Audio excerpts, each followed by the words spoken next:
Les synergies entre AlphaTauri et Red Bull vont s'accélérer en 2022. Oh là là! L'arrière de la voiture sera le même, pas l'avant. Ah, alors on aura une presque copie de la Red Bull pour l'AlphaTauri. Donc si Gasly n'aime pas la Red Bull, il va pas être très content, je pense. En 2022, pour la nouvelle réglementation aérodynamique, AlphaTauri compte reprendre plus d'éléments le plus possible de l'équipe sœur, et non plus mère, Red Bull. Il y a une logique à ça, financière bien sûr, mais aussi technique, puisque désormais les deux équipes utilisent les mêmes souffleries.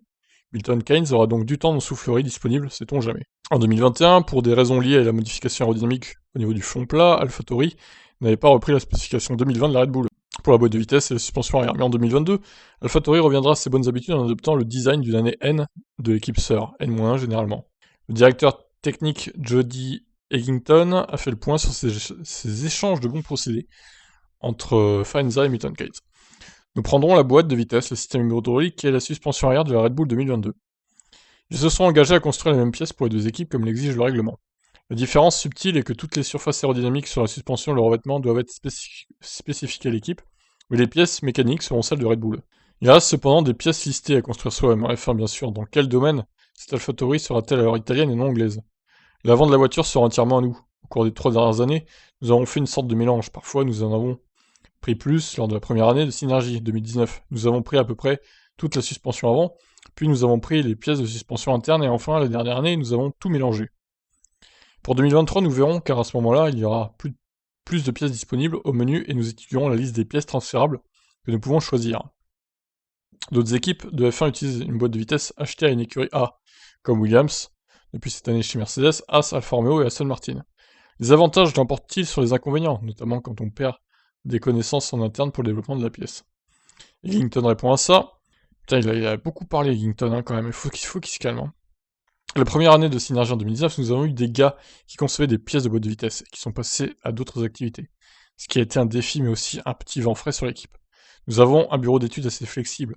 Si nous décidons soudainement que nous allons acheter des composants de suspension avant, alors les gars qui les concevraient, normalement, partiront faire autre chose. Nous pouvons déplacer nos ressources là où nous pensons pouvoir obtenir les meilleures performances. Si notre concept de voiture ne permet pas de prendre certaines pièces de Red Bull, nous le ferons nous-mêmes, mais la boîte de vitesse est la seule pièce fixe que nous prenons. Nous n'avons pas envie de le faire nous-mêmes, maintenant, et nous préférons prendre la boîte de Red Bull et l'intégrer comme nous l'entendons. En tout état de cause, ces développements internes donnent de l'espoir au directeur technique pour le nouveau règlement. Alors attention, parce que si Red Bull se foire, AlphaTauri aussi du coup. Nous sommes sur une bonne trajectoire, nous affinons notre processus, nous nous rapprochons d'année en année, mais nous sommes encore une équipe assez jeune et nous avons beaucoup de jeunes ingénieurs et designers, ce qui est fantastique à voir. Nous ne sommes pas la plus grande équipe et nous n'allons pas soudainement devenir énormes. Nous avons probablement 150 à 200 têtes de moins que certaines des plus grandes équipes, et je crois que nous pouvons continuer ainsi. L'objectif est de continuer à appliquer la même philosophie, car ça semble fonctionner. Mais encore une fois, il s'agit d'une réglementation complètement nouvelle, donc il y a la possibilité pour quelqu'un d'aller de l'avant. Ce que nous voyons sur le progrès aérodynamique est en ligne avec tout ce que nous avons fait auparavant. Fin de l'article. Et bah c'était long, 3 minutes et quelques. Ok, bon bah écoutez, que dire, à part que AlphaTauri, du coup, ils vont avoir une demi-Red Bull, une moitié de Red Bull à l'arrière, enfin une Red Bull à l'arrière et une AlphaTauri à l'avant. Donc je sais pas trop ce que ça va donner, ce petit mélange. Bon, on va pas se mentir, de toute façon, les deux se transmettent les données. Donc l'idée pour le groupe Red Bull, c'est que Red Bull soit 1 et 2, et AlphaTauri 3 et 4. C'est clairement ça l'idée. Donc ils vont partager le plus de données possible. Peut-être pas tout à 100%, mais ils vont partager 90-95% des données avec eux. On va pas se le cacher. Donc bah écoutez, peut-être un scandale à venir.